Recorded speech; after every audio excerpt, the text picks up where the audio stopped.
అందరికీ నమస్కారం. తెలంగాణ రాష్ట్ర ప్రజలకు, మేధావులకు, రైతులకు, ఈ రాష్ట్రంలో ఉన్న ప్రజలందరూ కూడా శుభ నమస్కారాలు తెలియజేసుకుంటూ ఈరోజు తెలంగాణ రాష్ట్రంలో జరుగుతున్న చర్చ మీద వివిధ కార్యక్రమాల మీద మేము ఒక వీడియో సందేశం ఇవ్వాలని చెప్పి ఈరోజు మాట్లాడటం జరుగుతూ ఉన్నది.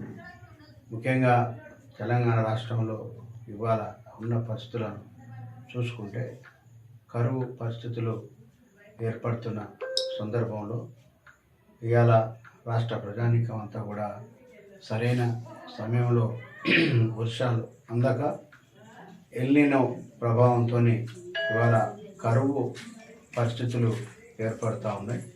కాబట్టి ఈ రాష్ట్ర ప్రజలందరూ, రైతులంతా కూడా ఆలోచన చేయాలి.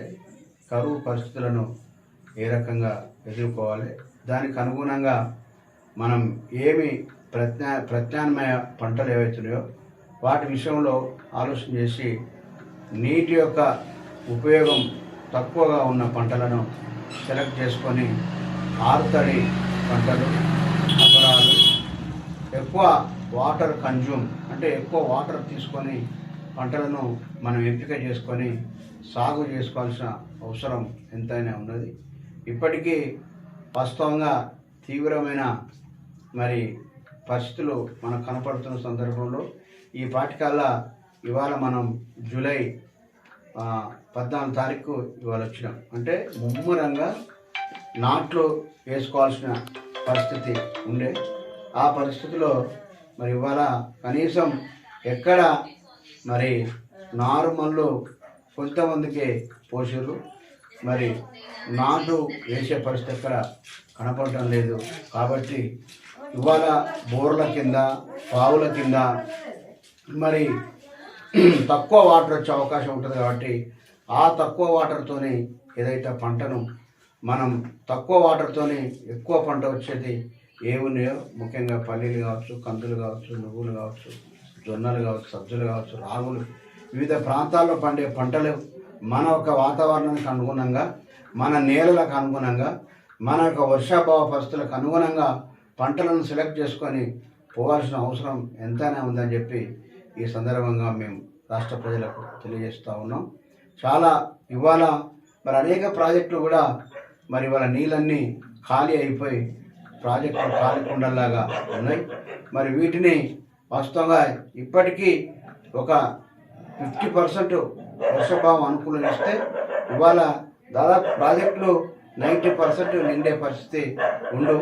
కానీ ఆ పరిస్థితి లేదు. కాబట్టి దానికి అనుగుణంగా మనం పంటలను సెలెక్ట్ చేసుకొని ఇవాళ వ్యవసాయ శాస్త్రవేత్తలు కావచ్చు, వ్యవసాయ రైతులు, వ్యవసాయ యొక్క అధికారులు కావచ్చు, ఆయా గ్రామాల్లో ఉన్న వ్యవసాయ పండితులు, అనుభవం ఉన్న రైతులు, వాళ్ళు చేస్తున్న సూచన మేరకు రైతులు పాటించి పంటలు వేసుకోవాల్సిన అవసరం ఎంతైనా ఉందని చెప్పి తెలియజేస్తూ ఉన్నాం. ఇవాళ ప్రతిపక్షం కాళేశ్వరం నింపాలి, కాళేశ్వరం యొక్క నీళ్లు తీసుకురావాలి, రైతులకు ఇవ్వాలని చెప్పి ఇలా ప్రతిపక్ష నాయకులు డిమాండ్ చేస్తూ ఉన్నారు.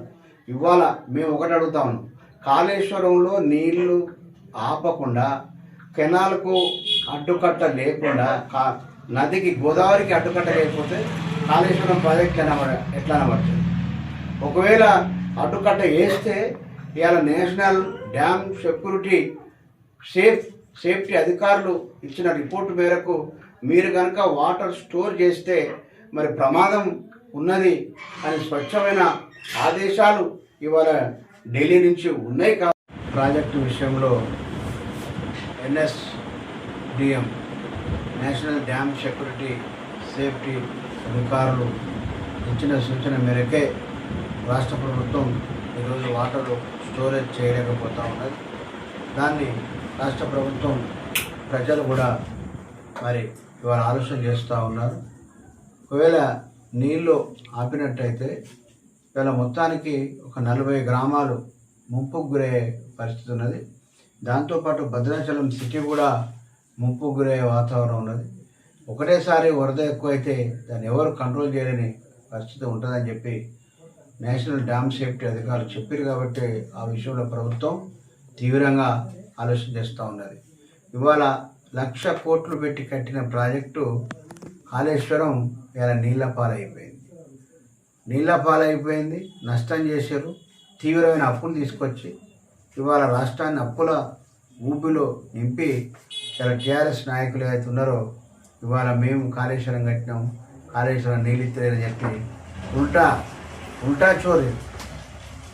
ఉల్టా చోరు మాటలు మాట్లాడుకుంటూ రాష్ట్ర ప్రజలను మభ్యపెట్టే ప్రయత్నం చేస్తూ ఉన్నారు. వాస్తవంగా ఇవాళ సిబిఐ ఎంక్వైరీ కరెక్ట్గా జరిగి మరి సరైన ఘోష్ కమిటీ ఏదైతుందో మరి వాళ్ళ యొక్క రిపోర్ట్స్ ప్రకారం కనుక చర్యలు తీసుకుంటే వీళ్ళు బయటకు వచ్చే పరిస్థితి లేదు. వీళ్ళ దగ్గర ఉన్న అక్రమ ఆస్తులు కావచ్చు, 1,000 కోట్లు 1,00,000 కోట్ల ఆస్తులు వీళ్ళు ఆక్రమించుకొని వీళ్ళ పేర్ల మీద చేసుకొని ఇవాళ కోటాను కోట్ల రూపాయలు మరి ఇవాళ జమ చేసుకున్న సందర్భంలో అవన్నీ కూడా మరి ప్రజాధనం అంతా లూటీ చేసి మరి ఇవాళ వీళ్ళు గొప్పలు పోతూ ఉన్నారు. వీళ్ళు ఖచ్చితంగా సిబిఐ ఎంక్వైరీ ఒకనాడు కాకపోతే ఒకనాడు ఎంక్వైరీ ఎదుర్కోక తప్పదు, వీళ్ళు జైలుకు పోక తప్పదు. కానీ ఈ లోపల ఈ సిబిఐ ఎంక్వైరీ జాప్యంలో మరి వీళ్ళు పోజులు కొట్టుకుంటూ ప్రజలలో తిరుగుతూ ఉన్నారు. వీళ్ళకి ఏమాత్రం నైతిక హక్కు లేదు, కాంగ్రెస్ ప్రభుత్వాన్ని విమర్శించే హక్కు లేదు.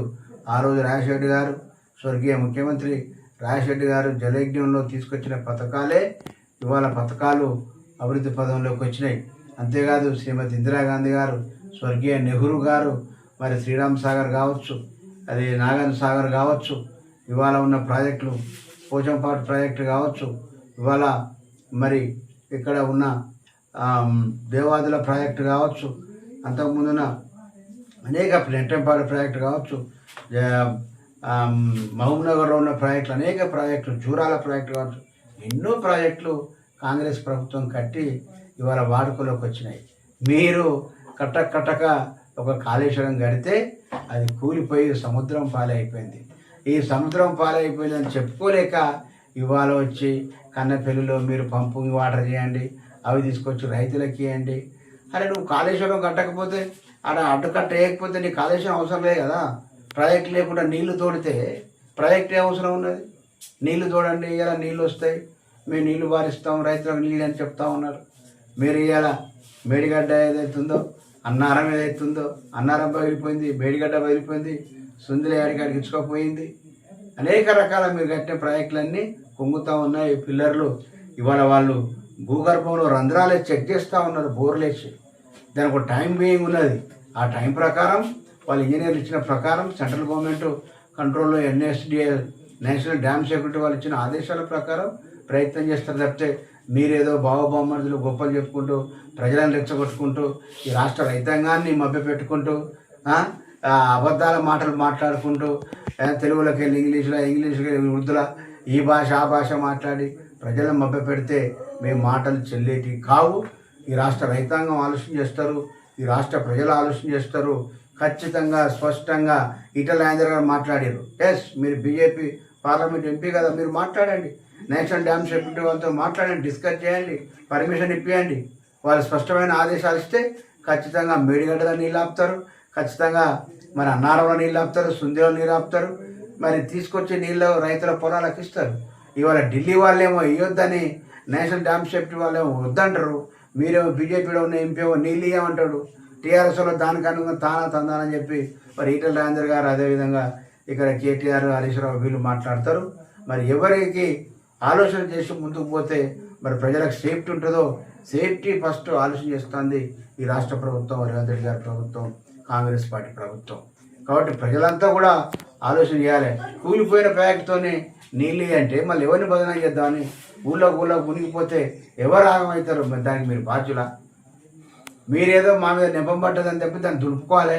మేము కట్టిన ప్రాజెక్ట్ ఎంతో గొప్పగా ఉన్నది, నీళ్ళు ఇత్తలేదని చెప్పి ఒక బోగస్ మళ్ళీ మాటలు మాట్లాడుకుంటూ వస్తూ ఉన్నారు. ఇది చాలా తప్పు. రేపైనా జరగరాని ప్రమాదం జరిగితే దానికి ఎవరు బాధ్యులు అవుతారు? దానికోసమే ప్రభుత్వం ప్రజల రక్షణ కోసం, ప్రజల ప్రాణాల కోసం ఆలోచన చేస్తూ ఉన్నది కాంగ్రెస్ పార్టీ ప్రభుత్వం, రేవంత్ రెడ్డి గారి ప్రభుత్వం. కానీ మీరు పక్కతో పట్టించి ప్రజలను, రైతాంగాన్ని తప్పుతో పట్టించి మేమేదో గొప్ప కడితే వెలిగిపోతుంది మా ప్రాజెక్టు ద్వారా మీరు నీళ్ళు ఇస్తలేదని బదనాం చేస్తూ ఉన్నారు.